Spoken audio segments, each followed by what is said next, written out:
match here for Jobbers Need Love, our recap of the week for Tough Enough, NXT, and Superstars. Unfortunately, Tough Enough is coming to a close next Monday, where we'll have the winner announced live on Raw.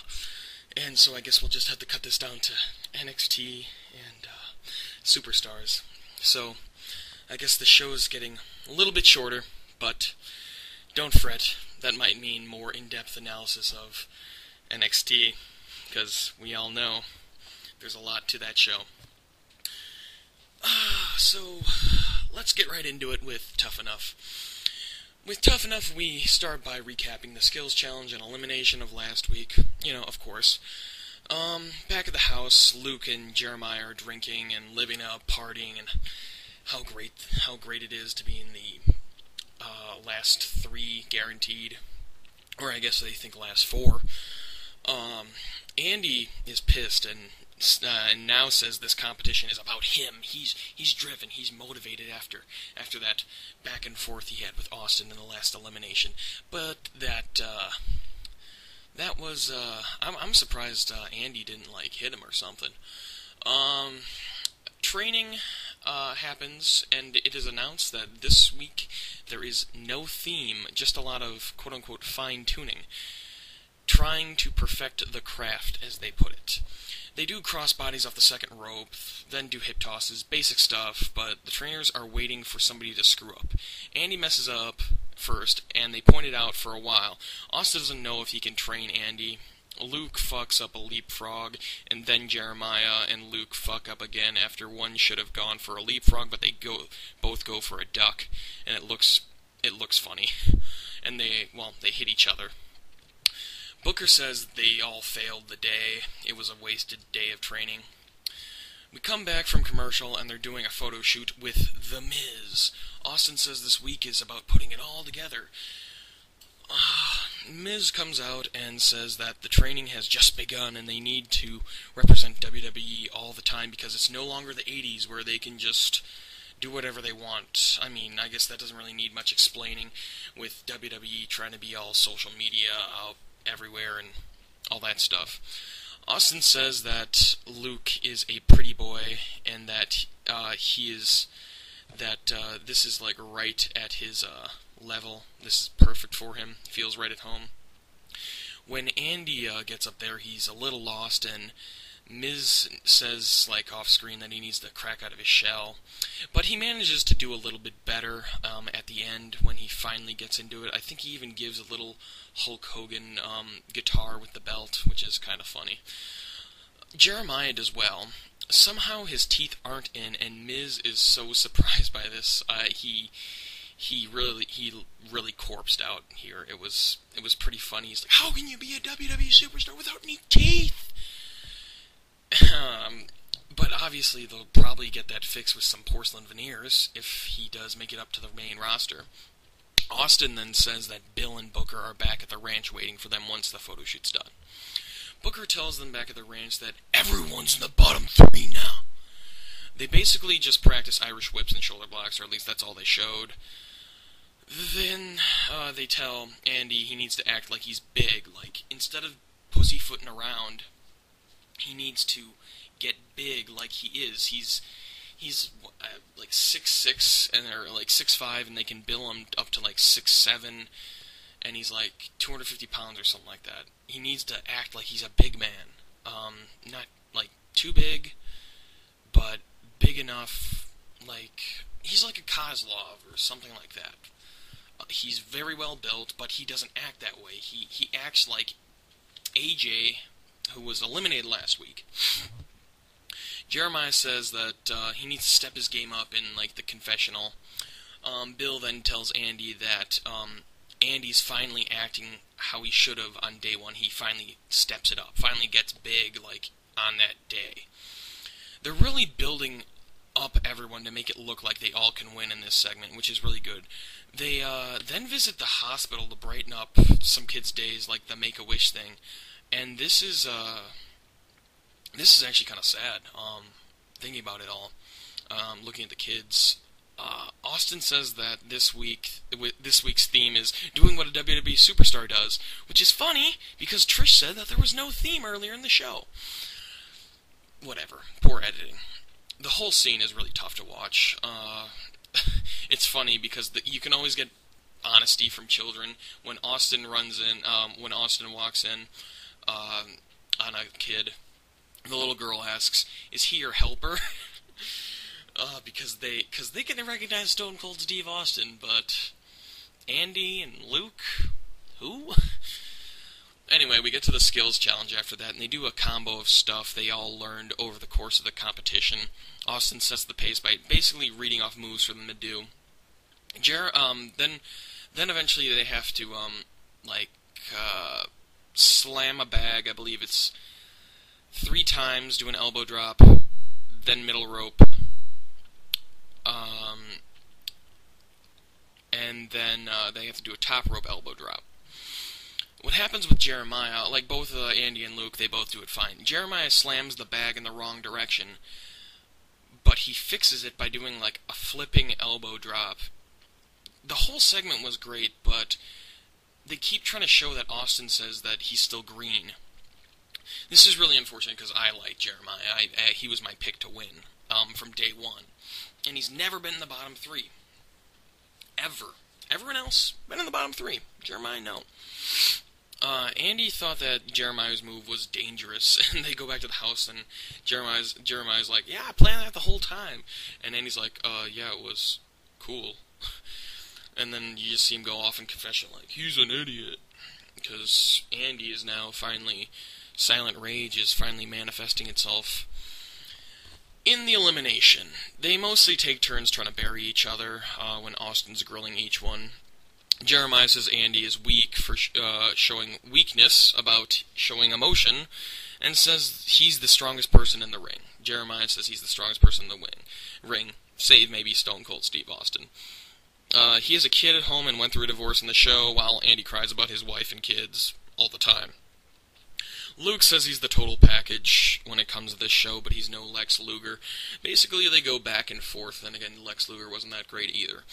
Regardless, he called himself the total package. What else am I going to say?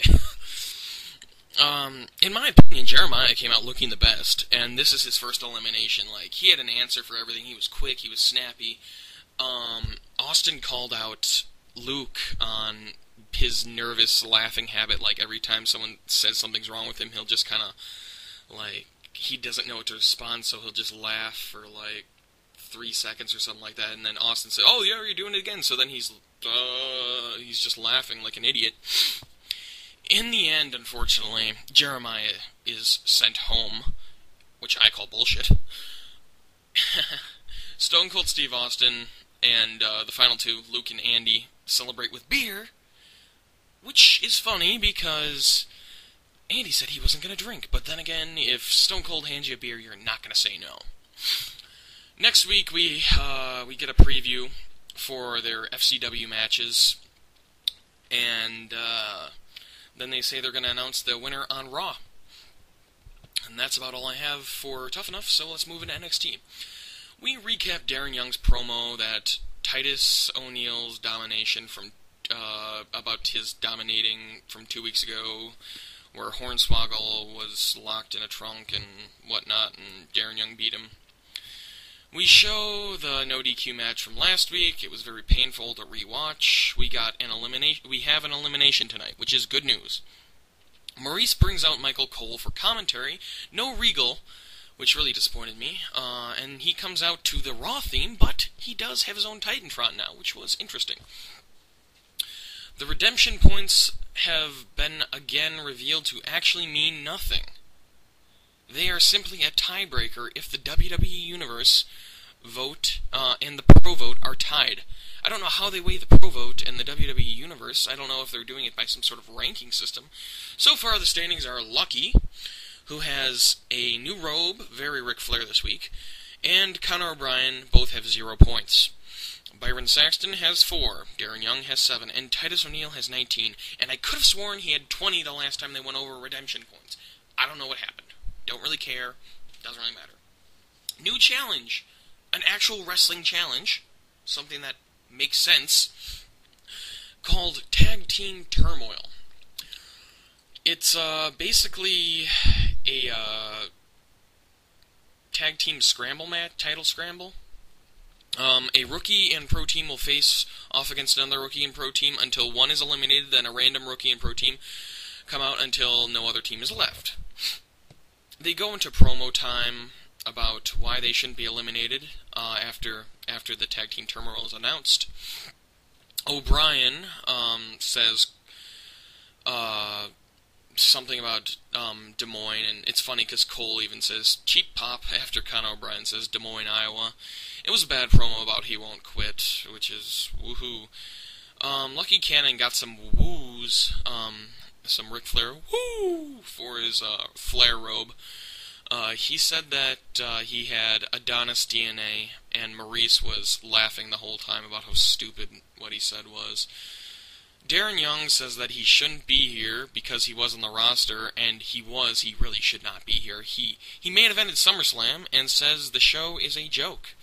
Bravo to you. He's figured everything out. Byron Saxton, nothing much to just say about him. He just says that he kicked Yoshi Tatsu to the curb, and vote for him, woohoo. Titus O'Neil says, well, he drops the new WWE slogan, bigger, badder, better.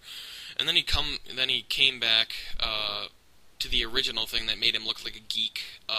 Make it a win. Hornswoggle and Titus are up first against Lucky Cannon and Tyson Kidd. They're actually doing ring work for redemption points, which is crazy. During this, Cole and Todd are going through the Maurice saga of her 3 boyfriends this season, about how she started with Ted, then moved on to Yoshi, then has moved on to Lucky.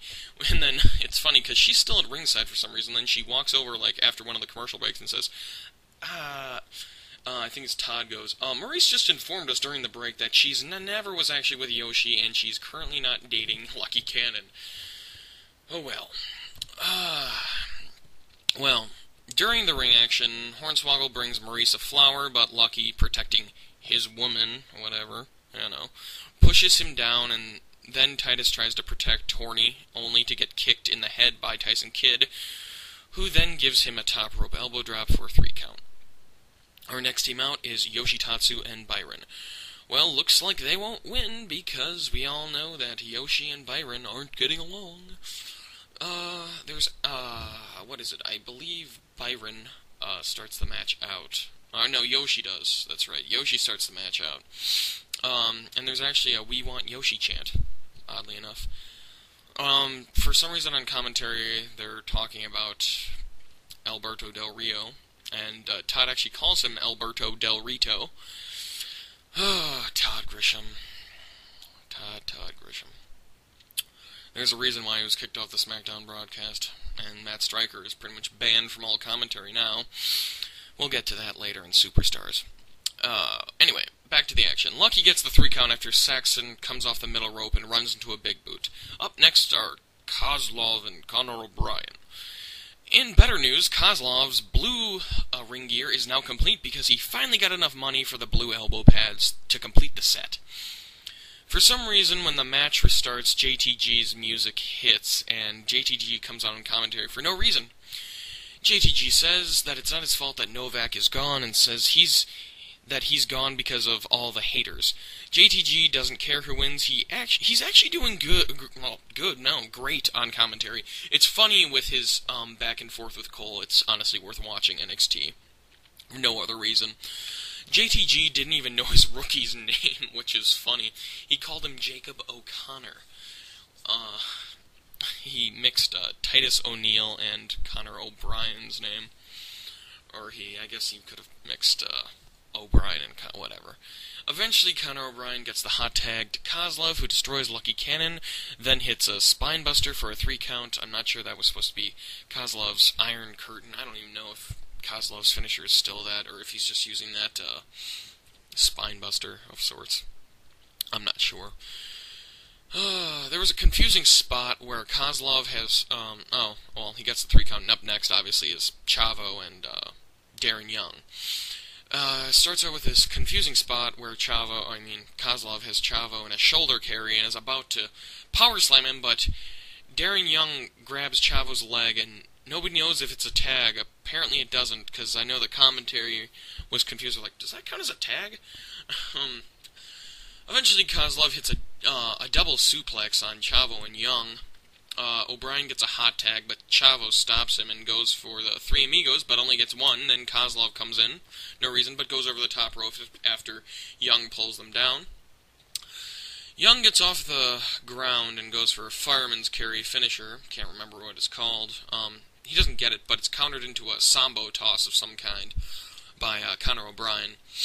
And he gets the pin. His reward? 3 redemption points! This is the hardest challenge they've had to do. And he only got 3 redemption points. I mean, hell, the power of the punch competition. Basically, the test of strength was worth like 7. This show is stupid, and I can't believe I still watch this. And then Byron Saxton was eliminated at the end. His farewell speech basically said that it was a mistake. It was a bad speech, sadly, because I kind of like Byron Saxton. Really, I wish they would just bring ECW back. Is that so much to ask? It was so much better, and Zack Ryder was on TV every week, and... Anyway, on to Superstars. Oh, and for NXT, we probably won't get an elimination till like 3 weeks from now. Doesn't really matter. Well, anyway, Superstars. We start with the SmackDown part of the broadcast, and our main event is announced as Otunga and McGillicuddy, or Otungacuddy, as I'm calling them, versus Santino and Kozlov. Well, at least the new Nexus still have jobs for now. First match is Tyson Kidd without Armando Estrada, but he now has Matt Striker with him, and Booker T is replacing Striker on commentary. Oh, fuck. Yes, it was pretty painful. Then Trent Beretta comes out. Trent starts... this was a good match. I'll start that off. It was a really good match. Trent starts aggressively and takes over quickly. The match spills outside at one point. Trent goes for the Dude Buster DDT off the crowd barrier, which is really good to see that they're trying to do something different every time instead of just using the ropes, in-ring stuff. Little innovation here. I mean, it's not like it's never been done before, but it's nice to see. Kid counters it, though, so... It would have been interesting to see. I don't know if they would have tried to sell it like death or something. But, yeah. The camera and the announcers spend more time talking about Striker being a manager, actually, than the match, which is really depressing, because I think they actually focused more on Matt Striker than the actual in-ring action. Because Matt Striker's handing out business cards to Jack Corpella and Booker T and the crowd, people in the crowd, of all things. And I believe the card said, Super Agent Matt Striker. I think Booker thinks that Superstars is a show that matters in kayfabe because he says Kid could be a major player on it. That's kind of an insult. But this is Booker T we're talking about. Tyson steals the win after Trent gets up on Tyson's shoulders and went for a victory roll, but it was countered, and he gets a 3 count. After the match, Striker cuts a promo about how Tyson doesn't need a manager because he's got all the in-ring talent. He doesn't need someone out there. Telling him what to do. He just needs someone to book matches for him and all that. So he wants to be Tyson's agent. It was a decent enough promo, but he got some cheap heat for saying that Tyson was better than Bret Hart. Our next match is Heath Slater and Justin Gabriel versus the Usos. This is literally possibly the worst matchup I could have ever thought of. And 2 tag team matches tonight, which I thought was interesting enough. For some reason, one of the Usos starts dancing in the ring. The Usos weren't actually bad at this match. I found myself actually wanting the Usos to win, even though the new Nexus has to win this match. Otherwise, they look even worse. They're losing to the Usos, who have literally never won a match. never on TV have they won. I don't think they've ever won a match at a house show either. I have no clue, but kind of a shame. When they brought them in, they could have been formidable opponents for the Hart Dynasty, and they could have been a nice feud, but after, like, a pay-per-view, they were, like, just destroyed. Oh well. I have no idea why the Usos are even in control of the match. They're making Slabriel look even worse than they normally do. This match comes down to geeks beating up on geeks. This doesn't even matter. Slater literally hit an RKO for a 2 count. Okay, I mean, technically it was a neck breaker, but the way he went for it looked like an RKO. The only difference was one of the Usos, Jimmy or Jay, doesn't matter, not even the announcers knew. They were trying to identify him. There is a way to identify him, but I don't know which one is which still. One has a chest tattoo, and that's the only difference. An Uso gets a hot tag to the dancing one after that neck breaker. Then he starts dancing, and he kicks Gabriel, who got the hot tag. Gabriel got the hot tag after Slater. And the Uso kicked him in the dick, literally. And then he starts super kicking. He super kicks Gabriel. I mean, not in the chin, but it was like an upper chest area. Then he super kicks Slater in the chest and when he's on the apron. Then he kicks Gabriel again in the gut. I don't get it. The Usos then tag for the Ali Uso Samoan drop.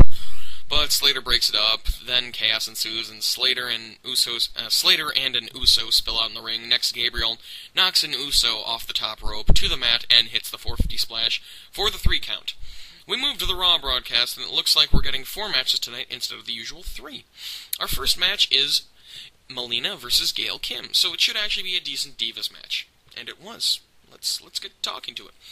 Melina is pissed off, and Gail taunts her for I think it's like the opening seconds of the match, and Melina slaps Gail and yells, "You were always a horrible friend!" That was interesting. And I just noticed that Melina's current ring gear really matches John Morrison's ring gear he debuted at WrestleMania. So maybe she's just mad she didn't get to debut it with her boyfriend on the grandest stage of them all. Gail locks on the flying dragon submission, or the octopus, but Melina eventually gets out of it. Kim hits a missile drop kick, but they both stay down for an 8 count. Melina gets up at the 8, and she picks up Gail and goes for the sunset flip, but then Gail counters and hits Eat Defeat for the 3 count.